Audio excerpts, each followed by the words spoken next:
Joel pulang. Langit tampak sangat cerah, awan-awan berbentuk gula-gula kapas menghiasi langit siang di kota itu. Burung-burung berterbangan di angkasa dengan bebas kesana kemari menghiasi sang cakrawala.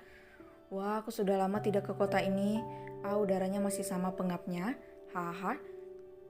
Teriak seseorang yang berjalan sambil membawa banyak koper keluar dari bandara.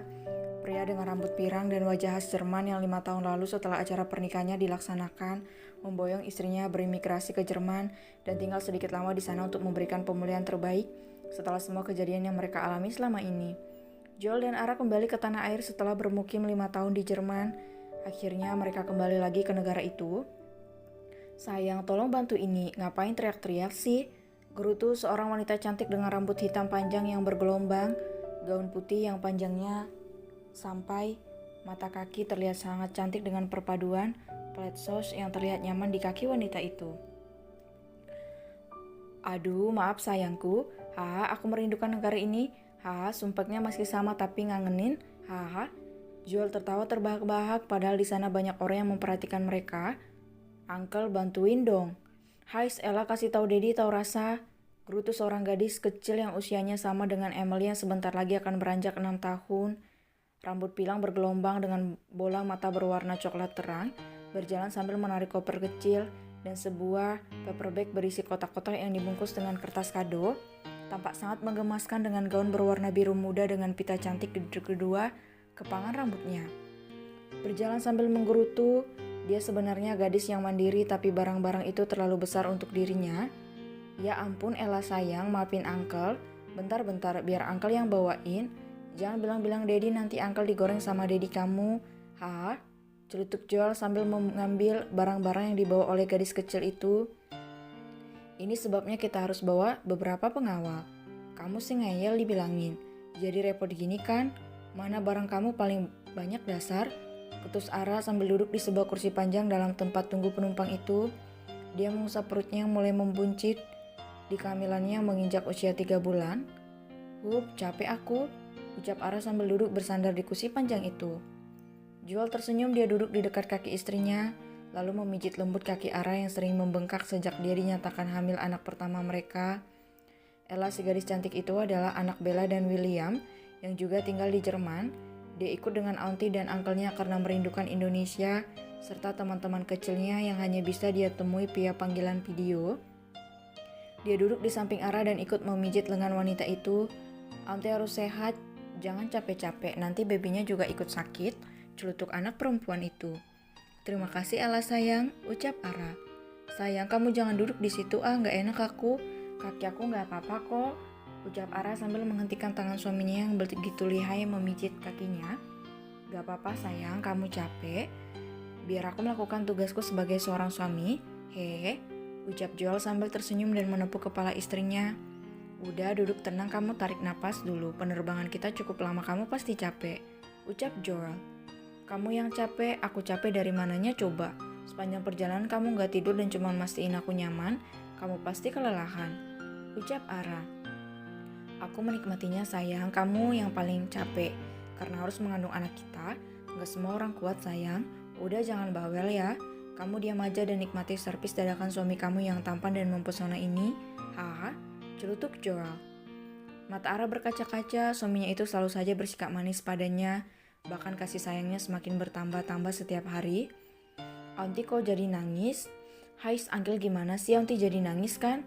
Kutus Ella sambil mengusap air mata Ara. Lah kok nangis sih mominya sayang?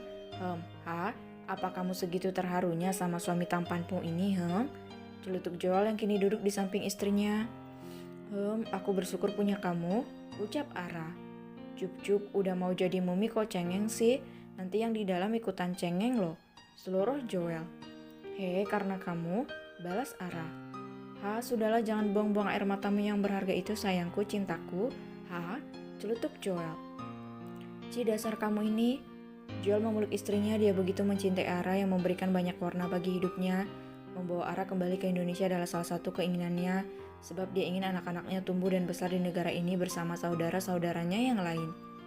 Ara juga tidak akan sendirian sebab ada si Bawel, Mama Gorilla, dan Joy yang akan menemaninya di Indonesia.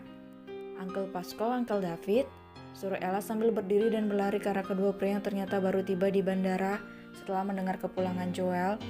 Mereka sedikit terlambat dari waktu yang telah dijanjikan untuk menjemput rombongan Joel. "Hai Ella," sapa mereka berdua sambil berjongkok menyambut gadis kecil itu dengan kedua tangan terbuka lebar. Namun ada yang aneh, mereka berdua pakai kacamata hitam dan topi, tapi Ella masih bisa mengenalinya dengan jelas. Ella menghamburkan pelukannya pada kedua pria itu. "Sudah lama tidak jumpa, I miss you so much," ucap Ella dengan aksen Jermannya. "We miss you too, girl," ucap mereka berdua.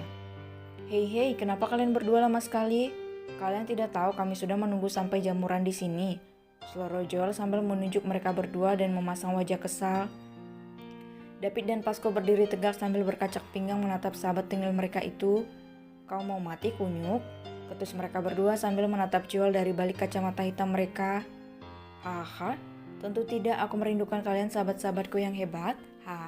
Sudah lama sekali," ucap Joel sambil menghampiri David dan Pasco lalu memeluk kedua pria itu. "Cih, dasar, kau yang memilih memisahkan diri. Kau juga yang merindukan, kami juga merindukanmu, Firang," celutuk David seraya menepuk bahu temannya. Kami sedikit merindukanmu," ucap Pasco. Ayolah, jangan begitu. Di mana yang lain?"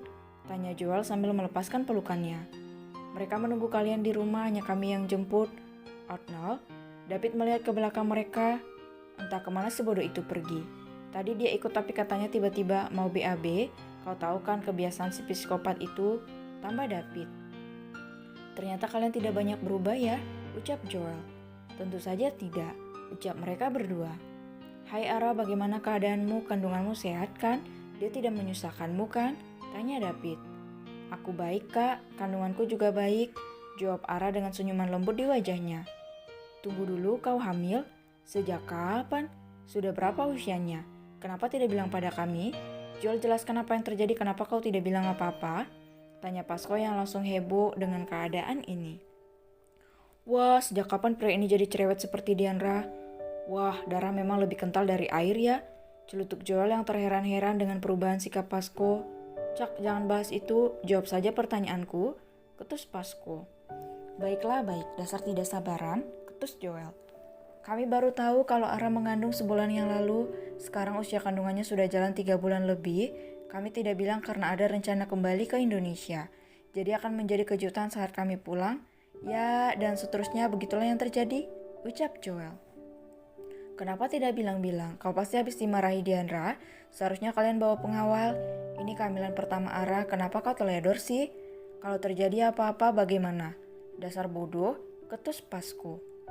"Ya ampun, aku benar-benar melihat Diandra persipria di sini," ucap Joel yang melongo melihat perubahan perilaku Pasco yang begitu mencolok.